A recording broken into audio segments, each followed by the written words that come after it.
Does Georgia keep its home winning streak alive? It's 31 game home win streak that, has started after that loss against South Carolina in overtime in 2019 on the day where Kirby Smart said, my team is flat and they look horrible. And what they do, they lost a game they shouldn't have. Can Georgia keep it going? It's been a great run, but the schedule at home this year, it's going to be tough. Yeah, I mean, I said this before. My heart says yes, but my head says no. And by all stretch of logic, there really is no reason Georgia should win all of their home games this year. It's absolutely the toughest home game slate that Georgia has seen. For Georgia fans, this is the greatest home field slate we've ever had. Right. I mean, it's amazing. You got Texas coming in. You got Bama. You got Ole Miss. I mean, and Kentucky. And we handled Kentucky at home. It's just when we're at Kentucky is when we play like crap. Like you said earlier, that Alabama Georgia game, that's the big one that circled, especially for the psyche of Georgia. But the Texas game, I mean, that's a freaking huge game too, because it's late. We're starting to become really hated by Texas, and I don't blame them. Yeah, we ended their perfect first year in the SEC last year, so yeah, with their cake schedule. Yeah, which it's still cake, except they get to play Ohio State this year, so good luck.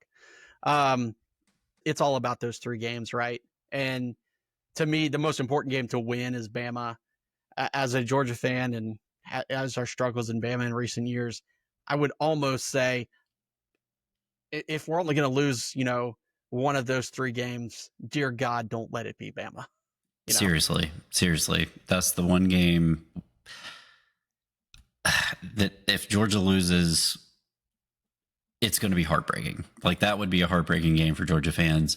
And it's early too. It's in September. So it's going to set up, like, you lose that game there, it might just not be 1 home loss. It might be 2 or 3. Yeah. So, but it does set up well for Georgia if you think about it, being early in the season, because we have a lot more stability rolling into the season. Even though we're replacing Carson Beck with Gunnar Stockton, he's been there forever, and his first start was in one of the biggest games you could ever play in. Absolutely. So, he's battle tested, and now he has a full year with, having the offensive reins under his control. Yeah. So it lines up well for Georgia. But it is Alabama, and that's been a mental block thing. But Saban's not there anymore. Last year, Saban was at the game, and it was early in the season, so they still had the Saban magic, kind of Saban culture, really baked in over there. And when Saban's there, Georgia they don't play Alabama very well. I was there for the Notre Dame game in 2019.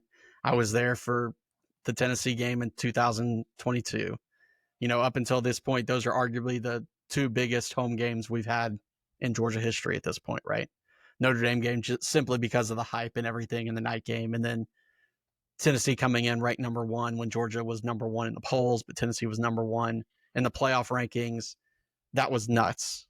I think the environment that you're going to see at that Alabama game, it's a night game. They've already announced it.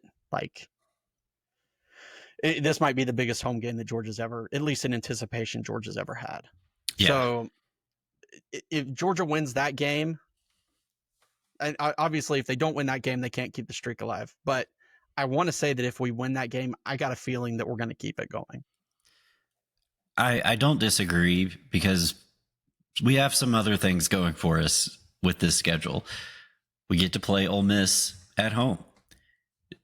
Georgia plays like crap at Ole Miss, especially under Kirby. I mean, just absolutely destroyed the 2 times we played there. I was there for one of them, and we didn't even make it through the first quarter. It was so bad. And we don't have to play Tech at home this year. We always play Tech really bad at home. We get to play them in Mercedes-Benz, which we haven't lost a game at Tech since 1999. So maybe it's not as good that we're actually getting like a de facto home game at the Benz, but yeah, but it's not a home game, so I know it's a neutral game. Yeah, I gotta think that we're gonna drop one of those games between Alabama and Texas. So I don't see us keeping the streak alive. I hope I'm wrong, because that would be freaking awesome, especially with all these lists of, top home field advantages in college football, and they're all leaving Georgia off the list. Or even the video game list, and it has Penn State at number 2, and every time they play Ohio State or a big conference game there, they seem to lose. So yeah, I don't know if it's true or not, but it feels like whenever they do a whiteout game, they lose. There were some they've only won like one of the last 7 times they've done it, or something crazy like that. Correct us in the comments. Yeah, we're here for it. We're not Penn State experts.